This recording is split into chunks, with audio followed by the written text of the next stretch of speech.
Hey Matt, so yesterday I watched Sparkle of Glitter's video on YouTube culture, and it made me think about a lot of things. So I am both a YouTube creator and consumer, but I guess I'm more of a consumer if you really look at our subscriber count. I can remember being on YouTube in the 2005-2006 time period, and even though I was still in primary school, I always admired this quirky little website. I guess it's not so little anymore. Now that my senior year of high school is rapidly approaching, people are sort of pressuring me to figure out what I want to do with my life. But the truth is, I have no idea. I know that I want to keep decreasing world suck, but I just have all these hobbies and I feel like I'm going to have to choose between them at one point. Hobbies.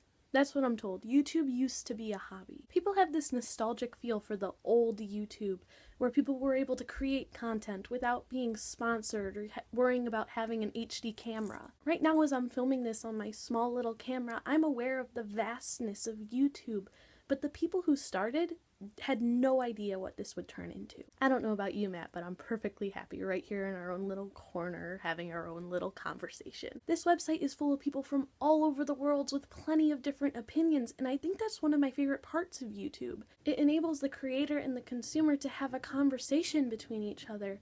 But I guess when YouTube was smaller, it was a lot easier to carry on that conversation. Meaningful conversation between these parties do still exist. It's just harder to find. You have to search harder, and you might have to watch a smaller YouTuber. But smaller YouTubers are still great. Go and watch some. I can link you to some of them after the video. Just look in the thing if you want. I feel weird saying this, but I believe that YouTube has turned into a fandom. Creators attract millions of people to watch their videos who are as dedicated to them as I am to Sherlock or Supernatural. And that's a lot of dedication. Fans will stand in hours just to get a look at these internet celebrities who, when they come home from these events, they just live normal lives. They're almost like Hannah Montana. You get the best of both worlds. A few days or weeks or whatever's ago, Emma Blackery posted a video outside that led to her feeling kind of like her privacy was invaded. A fan found out where she was and where she lived, so she sent her an ask on Tumblr and asked if she could stop by and take a selfie or something. I mean, I would definitely be creeped out too if this situation happened to me, but I don't feel like she handled the situation with the best grace. I love Emma's videos, and maybe she was having a rough day or something. She probably really was, but I think she really called out the fan for the action. After watching her videos for so long, this is an action that I really should have probably expected from her, but I feel like if fans are expected to respect the creators, creators should be expected to respect the fans as well. People who make videos will often thank their fans for supporting them because they literally wouldn't be anywhere without them. But they need to be kind off the camera too. It's impossible for me to, and I don't even really know if I want to, get to know everyone that I subscribe to. But I do get to know and admire the people that they set themselves up to be on the camera. I want to be smart like the Vlogbrothers, understanding like Carrie, and endlessly funny like Wheezy Waiter. I want to inspire people to be better people. They don't necessarily have to be as perfect off-screen as they are on-screen, but being a viral YouTuber gives you a lot of power, and with great power comes great responsibility. I feel like someone else who made one of these videos used that line, and I'm really not sure, but if someone did, I listened to your video. I don't remember, I listened to like 6 of these last night and I was half asleep. Sorry. And this whole situation becomes 100 times more complicated when you throw YouTube conventions into the mix. Now, I've never been to a convention at all, but I think I have a good general idea of what happens at them. Cons like Playlist Live, VidCon, and Summer in the City enable fans to meet these people that they admire so much. It also allows these people who have confided their lives in us, who have worked minimum wage jobs while giving us tours of their house, to be celebrities for the weekend. But some YouTubers are already celebrities. They get access to exclusive events, get written about in magazines, and a lot of YouTubers are writing books right now. Has anyone noticed that? YouTube has developed from this tiny little community to this huge fan base that I would compare it to like the Doctor Who and Comic-Con. Not that big, but like big. I have a question that's just throwing it out there. When people are at cons and they're like waiting in line to see people and they're behind fences, do you expect them not to squeal? Do you expect them to sit in silence? I think that would be hilarious if they sat in silence. Let's go to a convention and be completely quiet, guys. I'm in. People are paying a lot of money to come to these events, and they're battling hundreds of thousands of people just to get a moment with the person that they like to watch on YouTube. I think that kind of should humble them or honor them or something, make them feel good. And I'm sure everyone is grateful for their fan base, but when people come from this far, they're dedicated and they're gonna get what they can get. And this is where I stopped scripting the video, so let's see where this goes from here.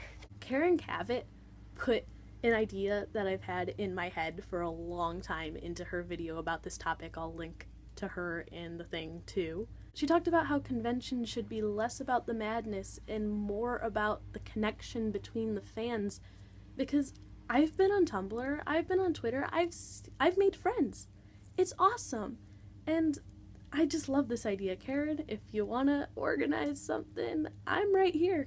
I'm just sitting right here. I think that's a brilliant idea. I think we need to stop living in the past of YouTube, because there's no way that it's just gonna give up and shrink down to the small size that it once was.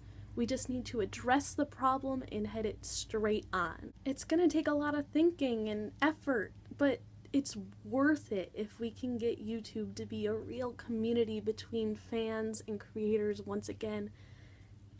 I'm excited for it to happen. I hope you are. This is gonna be the part of the video where I address what Matt said in the last few videos, because I've kind of been ignoring him. So if you don't really watch our videos, you can subscribe, go back and watch them, and maybe come back to this part. I don't know. If you don't really want to listen to it, you can go ahead, go away. We're kind of new to this, so yeah. Hey there, Matt. I saw no meteors, but I did continue to watch out for seagulls, and I've been safe up until now. I do approve of the honorary sibling thing. I think we should actually be able to have multiple honorary siblings.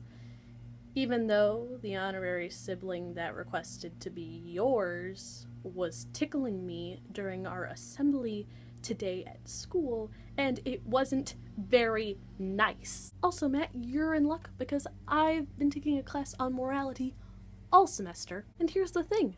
No, no, no, no, no. We are not having a Holocaust on the non-nays. That's not even funny. Just don't. Be nice to the non-nays. I believe that we have a choice in life, Matt. We can choose to be nays, or we can choose to be on another team. But there are those people who are in this awkward limbo who haven't decided their team yet. Let's give people the chance to choose their team before killing them. And even if they choose the wrong team, we can still not kill them if you want.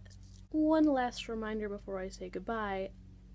I'm the highest ranking nay in the universe. Don't you even say that I'm the highest, second, whatever, highest ranking nay on planet Earth.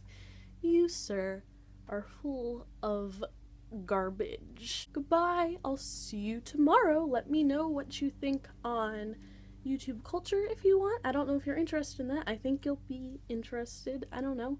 Or Welcome to Night Vale. What if Welcome to Night Vale had a YouTube channel?